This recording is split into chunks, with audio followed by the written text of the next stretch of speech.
गया लगे कि नहीं समझ में आ रहा है, दैट इज नेचुरल, बट 1 2 3 सम करेंगे तो हम लोग उनसे इसके साथ कंफर्टेबल हो जाएंगे। तो अभी मैं I am sharing a screen where I have got I have written a problem of phase 1 हुआ है, हो चुका है, ये देखो ये आपके सामने इलस्ट्रेशन है यहाँ पर, ठीक है। 3 ओरिजिन है और 4 डेस्टिनेशंस है, ठीक है। और ये कॉस्ट मैट्रिक्स है और ऑलरेडी एलोकेशन देखो 6 जगह पे 6 सेल्स में एलोकेशन हो चुका है। O1 D1 में 50 यूनिट्स का एलोकेशन है, O1 D3 में 65 यूनिट्स का allocation and so on, so 6 allocations are there. और ये IVFS है which we have got after we did phase 1, ठीक है। अज्यूम कर लो क्वेश्चन से आपको ऐसा IVFS मिला हुआ है जहाँ पर फेज 1 ऑलरेडी हो चुका है। अब आपको ये चेक करना है कि ये ऑप्टिमम सॉल्यूशन है या नहीं, तो उसके लिए आपको फेज 2 करना होगा।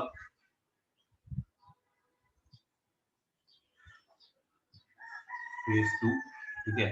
फेज 2 करने के लिए क्या करना होगा, हम लोग को इसी क्वेश्चन को वापस से लिखना होगा 3 2 5 1 6 1 3 1 4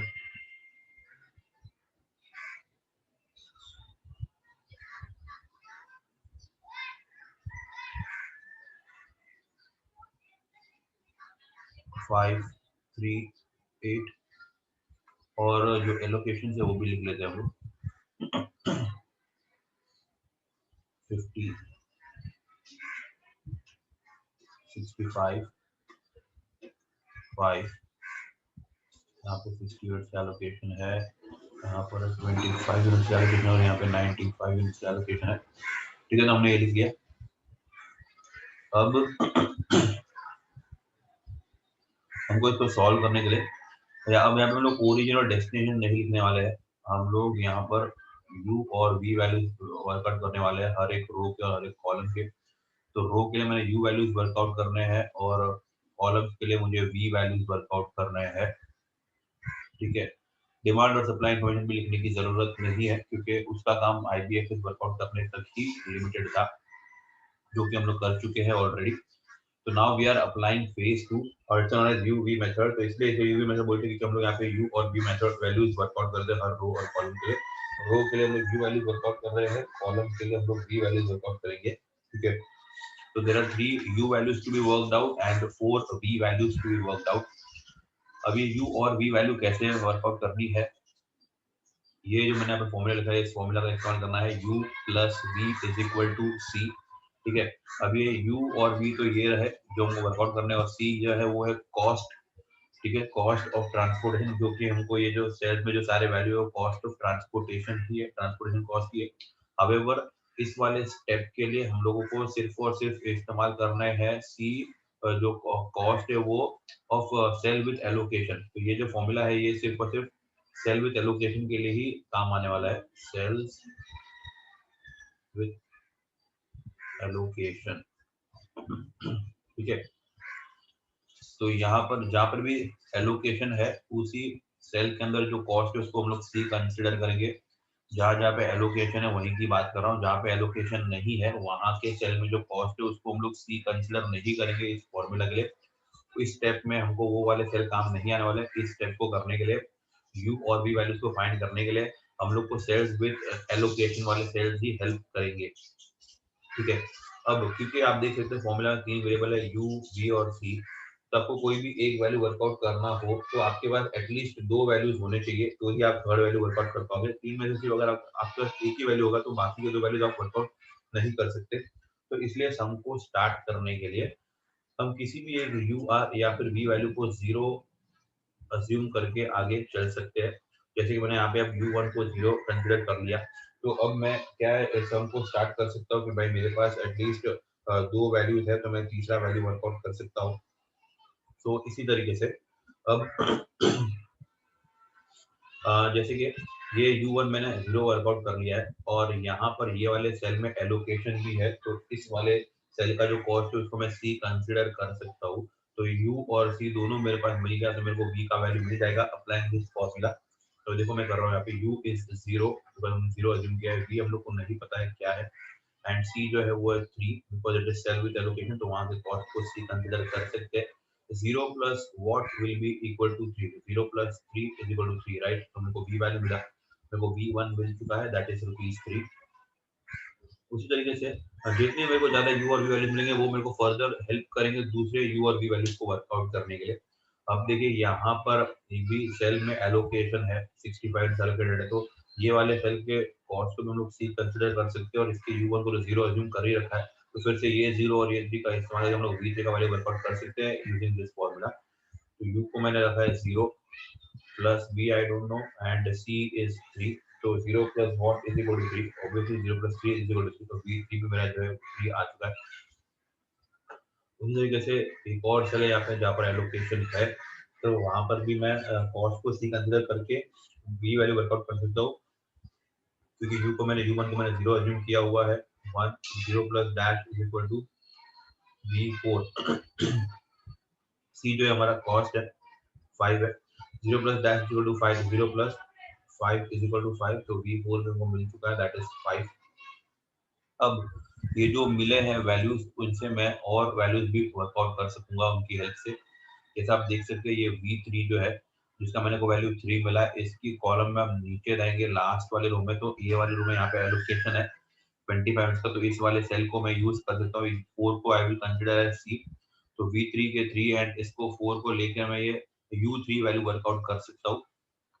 ठीक है, applying the formula, तो in this case I don't have value of U but I have value of V, that is 3 and C is 4। okay, so dash plus 3 is equal to 4, क्या आएगा 1, तो 1 plus 3 is equal to 4, तो ये मेरा जो value है वो 1 आ गया, U3 is 1। ठीक है, उसके बाद अब यूजिंग दिस V4 का 5 वैल्यू, V4 का वैल्यू एंड इस वाले सेल में देखिए एलोकेशन है, तो इसको मैं C कंसीडर करके मैं U2 वर्कआउट कर सकता हूँ। ये V4 एंड ये 3 को लेकर मैं U2 वर्कआउट कर सकता हूँ applying this formula. So U I don't know, V is 5 and C is 3, so dash plus 5 is equal to 3, तो वैल्यू का आएगा -2, because -2 plus 5 is equal to 3। Negative value भी पॉसिबल है, आ सकते हैं, जैसे कि यहाँ पे हमारा -2 आया, U2 का वैल्यू जो है वो -2 आया। ठीक है, अब कौन सा वैल्यू बचा है, अब एक ही वैल्यू बचा है, V2 ही बचा है हमारा वर्कआउट करने के लिए, तो उसको हम लोग वर्कआउट कर सकते हैं। U3 तो जो है वो हमारे पास 1 है, और इसी रो में यहाँ पर देखिए ये वाले सेल में एलोकेशन है, जिसका इस्तेमाल करके हम लोग V2 वर्कआउट कर सकते हैं। तो U is 1 plus V we don't know and C is 1, so 1 plus dash is equal to 0, obviously 1 plus 0 is equal to 1, so ये वैल्यू जो है हमारा 1 आ गया, सॉरी 0 आ गया, यहाँ पे 0 आया तो 0 आ गया।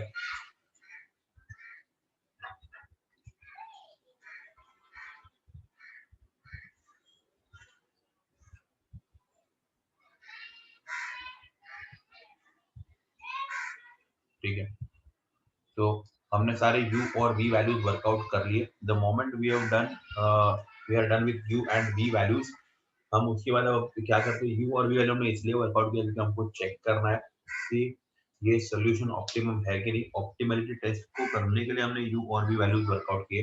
अब देखिए ऑप्टिमम है कि नहीं, ये कैसे चेक करना है, यहाँ पे देख सकते हैं आपके ये जो सेल्स है, जिन भी सेल्स में एलोकेशन किया है, एलोकेशन किया मतलब क्या, हमने वहां पर जाके कुछ ना कुछ ऑर्डर्स प्लेस किए। ठीक है, अब मुझे ये जानना है कि मैंने यहाँ पे ऑर्डर प्लेस तो कर लिया, बट जहाँ पर मैंने ऑर्डर प्लेस नहीं किया है, क्या वहाँ पर कॉस्ट ज़्यादा है कि कम है। लाइक फॉर एग्जांपल समझने के लिए ये मान लो, ये जो सारे सेल्स है सारे वो शॉप्स है, ठीक है, दुकानें हैं जहाँ से हमको चीज़ें खरीदनी है।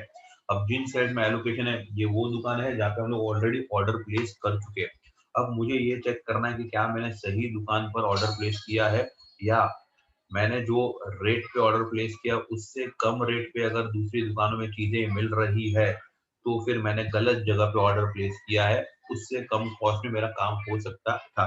तो अब मेरे को क्या करना है, अभी ऑर्डर तो मैं प्लेस कर चुका हूँ, बट मैं जो दुकानों पे नहीं मैंने ऑर्डर प्लेस किया, मैं उन दुकानों में जा जाकर चेक करना चाहता हूँ कि वहां पर कॉस्ट कम है कि ज्यादा है। मतलब अगर वहां पे ऑर्डर प्लेस करने का कोई एडवांटेज है या नहीं है।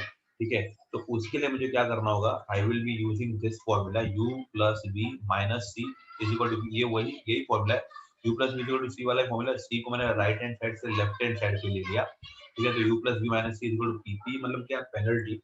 यानी कि इन केस अगर मैंने उस दुकान पर ऑर्डर प्लेस नहीं किया है, ठीक है। और वहाँ पे अगर कोई एडवांटेज है, कोई बेनिफिट है, अगर कोई पॉजिटिव वैल्यू आ रहा है मतलब एडवांटेज है, बेनिफिट है, तो मतलब मेरे को उतने का पेनल्टी लगा, मैंने गलत जगह पे ऑर्डर प्लेस किया तो मेरे को उतने का लॉस हो गया। ठीक है। और जैसे फॉर एग्जाम्पल, और इस वाले वर्किंग को करने के लिए हम लोग यूज करेंगे सेल्स विदाउट एलोकेशन, क्योंकि ऑब्वियसली हमको उन वाले सेल्स में जाके चेक करना है जहाँ पे हमने ऑर्डर प्लेस नहीं किया है। ठीक है। जैसे पहले वाले रो में अगर मैं जाऊंगा तो ये वाला सेल है जहाँ पे ऑर्डर प्लेस नहीं हुआ है, तो मैं वहां पे जाके चेक करता हूँ ये फॉर्मूला अप्लाई करके। यू कितना है, वन, इसका यू है 0, प्लस इसका वी कितना है, वो भी है 0, माइनस सी कितना है, तो वो है 1, is equal to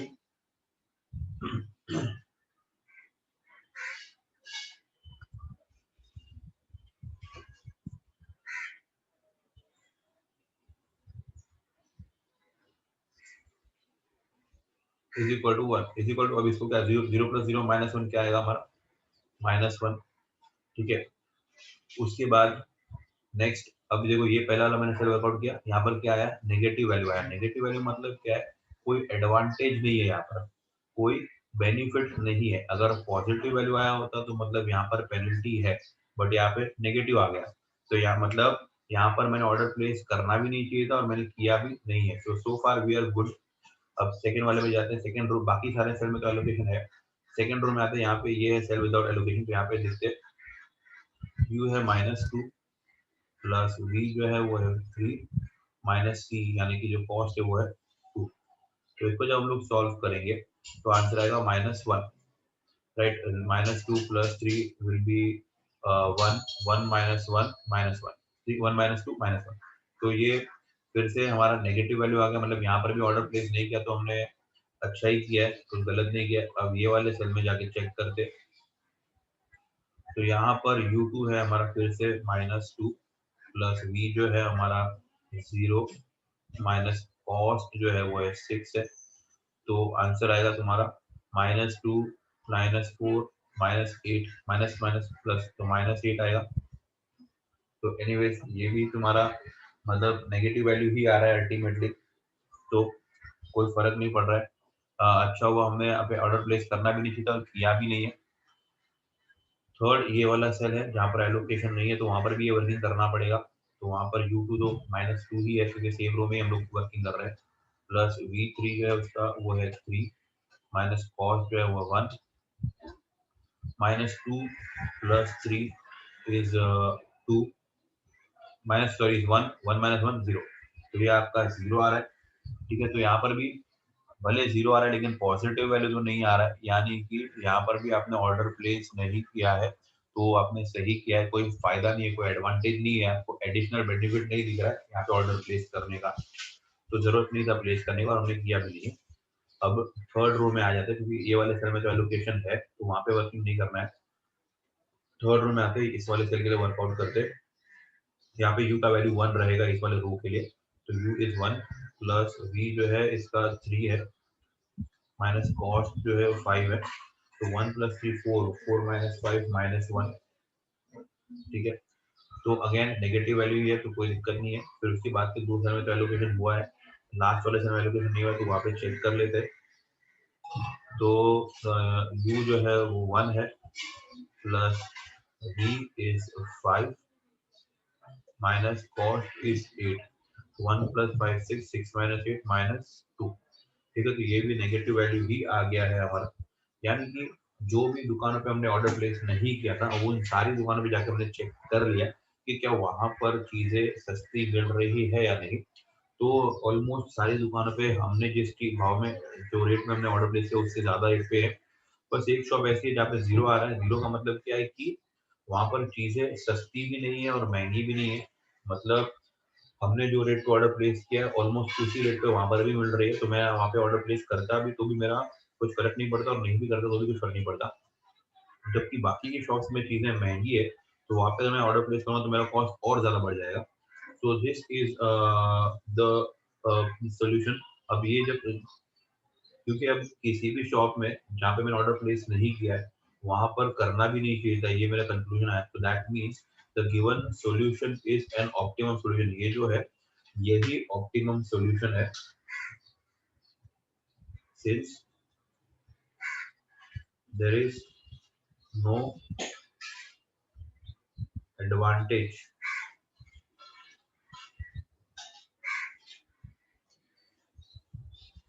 as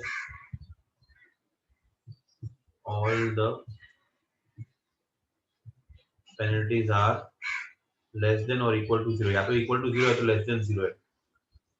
Therefore the given IBFS is an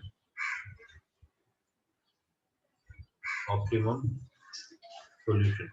ठीक है, मतलब जो IBFS इन्होंने दिया है, ये जो IBFS इन्होंने दिया है, उस पे हमने ऑप्टिमैलिटी टेस्ट किया और हमने पाया कि यही ऑप्टिमम सॉल्यूशन है, इससे बेटर सॉल्यूशन पॉसिबल नहीं है. तो ऑब्वियसली ऐसा भी केस हो सकता है कि जो IBFS है वही ऑप्टिमम हो, उससे बेटर सॉल्यूशन ना हो. जरूरी नहीं कि IBFS जो हमेशा ऑप्टिमम हो ही नहीं और हमको ऑप्टिमम वर्कआउट करना पड़े, ऐसा जरूरी नहीं है. काफी बार ऐसा होता है कि वर्कआउट किया हुआ IBFS itself is an optimum solution as well. अगर उसको वैम से वर्कआउट किया तो प्रोबेबिलिटी बहुत ज्यादा होता है कि वही ऑप्टिमम सॉल्यूशन निकले. ठीक है, तो मैंने क्या किया, हमने इस वाले मेथड में सबसे पहले हमने ये मैट्रिक्स को वापस एज इट इज लिख लिया without demand and supply information, without origin and destination. हमने u1 u2 u3 v1 v2 v3 और v4 लिखा और फिर उसकी वैल्यूज वर्कआउट किया. उसकी वैल्यू वर्कआउट करने के लिए पहले हमने u1 को 0 अज्यूम कर लिया और फिर हमने ये वाला फॉर्मूला का इस्तेमाल किया है जो हम लोग सेल्स विद एलोकेशन को लेकर के करने वाले. तो formula is u plus v is equal to c, जहां पर हमने सारे वैल्यूज u और v वैल्यूज वर्कआउट किए एक एक करके. ठीक है, उनके बाद जैसे u v वैल्यूज मिले उन u v वैल्यूज का इस्तेमाल करके एंड सेल विदाउट एलोकेशन वाले सेल्स पे हमने ये वाला फॉर्मूला अप्लाई किया u plus v minus c is equal to p यानी कि पेनल्टी. और हमने देखा कि क्या हमने अगर जहाँ पर ऑर्डर प्लेस नहीं किया है वहां पर ऑर्डर प्लेस ना करके सही किया है गलत किया. तो ये सारे वैल्यूज नेगेटिव आ रहे हैं, मतलब कि हमने सही किया है. अगर कोई पॉजिटिव वैल्यू आता तो मतलब ये हमने किसी शॉप पे एडवांटेज था और वहां पे हमने ऑर्डर प्लेस ना करके हमने वो एडवांटेज मिस कर दिया है, जिसका मतलब कि ये वाला सॉल्यूशन ऑप्टिमम नहीं है, इससे भी बेटर सॉल्यूशन हो सकता था.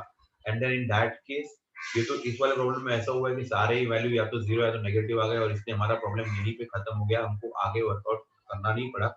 इन केस अगर ऐसा होता कि यहाँ पे कोई भी एक वैल्यू पॉजिटिव आ जाती तो मतलब ये जो है ऑप्टिमम सॉल्यूशन नहीं होता, तो हमको और आगे सॉल्व करना पड़ता हम लोग को ऑप्टिमम सॉल्यूशन वर्कआउट करने के लिए. बट इन दिस केस हमारा प्रॉब्लम यहीं पे खत्म हो गया क्योंकि सारे सॉल्यूशन जो है ऑप्टिमम ही है. u1 को हमेशा 0 अज्यूम करना ऐसा कोई रूल नहीं है. आप किसी भी u या फिर किसी भी v वैल्यू को 0 अज्यूम करके स्टार्ट कर सकते हो. आपका फाइनली आंसर कंक्लूजन यही आएगा कि ये ऑप्टिमम है या ये मतलब जो भी सही होगा. जैसे कि हमारे इस वाले केस में मैंने u1 को 0 अज्यूम किया है, आप चाहे तो आप किसी और वेरिएबल को भी 0 अज्यूम करके स्टार्ट कर सकते हो. अगर आपने सब कुछ सही किया तो आपका भी कंक्लूजन यही आएगा कि 10 IBFS इज ऑप्टिमम. ठीक है, तो ऐसा कोई रूल नहीं है कि u1 को 0 अज्यूम करना है. मैंने जस्ट फॉर मैंने ऐसे ही u1 को 0 अज्यूम किया, मैं किसी और वेरिएबल को भी 0 अज्यूम करके कर सकता था.